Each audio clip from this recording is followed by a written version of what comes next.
नहमदुहु व नुसल्ली अला रसूलिहिल करीम।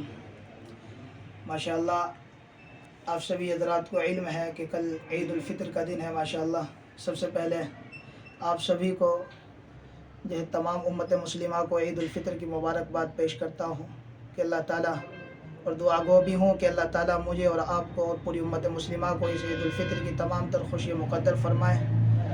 और इसी के साथ साथ अल्लाह रब्बुल करीम इस रमज़ानुल मुबारक के महीने को मेरे और आपके लिए आखिर न फरमाए। बार बार अल्लाह रब्बुल करीम मुझे और आपको रमज़ानुल मुबारक का ये मुबारक महीना अपनी ज़िंदगी के अंदर मुक़द्दर फरमाए। और अल्लाह रब्बुल करीम इस रमज़ान के रोज़े और तरावीह अपनी बारगाह में हम सब की जानिब से कबूल फरमाए। इसी के साथ साथ कल ईद उल फितर की नमाज़ अदा की जाएगी। सबसे पहली अपील उम्मत मुस्लिमा को ये की जाती है कि वो ईद उल फितर की नमाज़ ईदगाहों के अंदर अदा करने का एहतिमाम करें, क्योंकि अल्लाह के हबीब अलैहिस्सलातु व तस्लीम भी ईद उल फितर की नमाज़ अदा करने के लिए ईदगाह के अंदर तशरीफ़ ले जाया करते थे। ये बात अलग है कि मसाजिद के अंदर जो ईद उल फितर की नमाज़ अदा की जाती है वो नमाज़ तो अदा हो जाती है, मगर उसके अंदर ईदगाह का जो अजर व सवाब है वो मुरतब नहीं होता है। इसलिए ईद उल फितर की नमाज़ का अहतिमाम अपने अपने मकाम पर ईदगाहों के अंदर अदा करने की हत्तल इम्कान कोशिश करें। उसी के साथ साथ ईद उल फितर की नमाज़ के अंदर आम तौर से उम्मत मुस्लिमा के अंदर ये गफलत भी पाई जा रही है कि वह ऐन वक्त पर मसाजिद के अंदर ईदगाहों के अंदर दाखिल होते हैं।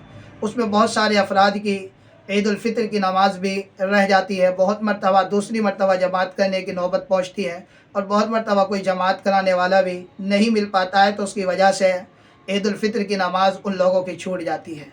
इसलिए ईद उल फितर की नमाज़ अदा करने के लिए जो वक्त तय किया गया है उससे तकरीबन आधा घंटा पहले ईदगाहों की तरफ जाने की कोशिश करें, ताकि ईद उल फितर की नमाज़ हम लोगों को ईदगाहों के अंदर मिल जाए।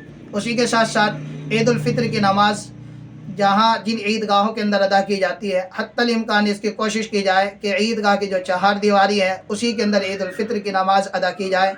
ईद उल फितर की नमाज़ या इसी तरह जुमे की नमाज़ जो मसाजिद और ईदगाहों के अंदर अदा की जाती है उसकी चहार दीवारी के बाद बिल्कुल अदा न की जाए, क्योंकि इस वक्त में इसके ऊपर सरकार की भी जो है कड़ी निगाह और नज़र है।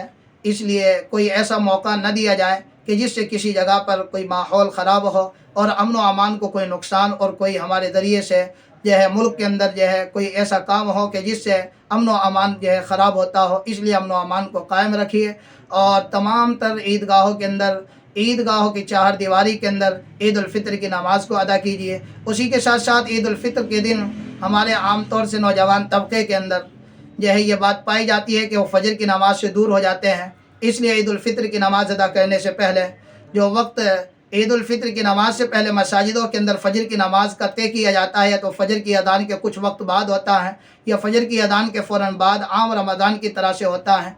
इसलिए ईद उल फितर के दिन जो है फ़जर की नमाज़ का भी तमाम हजरात जो है अपनी मसाजिद के अंदर एहतिमाम करें। और इसी तरह अपने आस पास पड़ोस में जो गरीब हजरात रहते हैं उन लोगों की भी ईद का ख्याल रखें और उन लोगों का भी खूब ताउन फरमाएँ, ताकि वो गरीब लोग भी हमारे साथ ईद की खुशियों के अंदर शामिल हो सके।